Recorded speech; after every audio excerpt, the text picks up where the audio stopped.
Now I am going to explain about one new word in English, that is insist. What is the meaning of insist? Demand something forcefully. Demand something forcefully. Repeat after me. Insist. Insist. Insist. Insist means ఏదైనా సరే పట్టుబట్టి చెప్పడం. So we'll see some sentences with insist.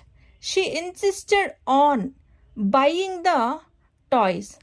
ఆమె toys కొనమని పట్టుబట్టి చెప్పింది. She insisted on not marry. తను marriage చేసుకోవద్దని పట్టుబట్టి చెప్పింది. I'm insisting you to learn English. నేను ఇంగ్లీష్ నేర్చుకోమని పట్టుబట్టి చెప్తున్నాను అంటే ఫోర్స్ఫుల్గా చెప్పడం అన్నమాట. They are insisting you to take proper balanced diet. వాళ్ళు పట్టుబట్టి చెప్తున్నారు ప్రాపర్ బ్యాలెన్స్డ్ డైట్ తీసుకోమని. మీన్స్ ఫోర్స్ఫుల్గా చెప్తున్నారు.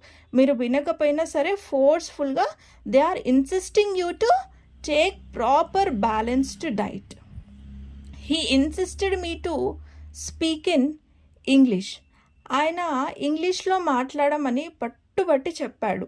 He insisted me to speak in English. So ఇలా ఏదైనా ఒక విషయాన్ని పట్టుబట్టి చెప్పడాన్ని we call it as insist. Insist. Demand something forcefully. Demand something forcefully. ఏ విషయమైనా సరే ఫోర్స్ఫుల్గా పట్టుబట్టి చెప్పడం. Thank you.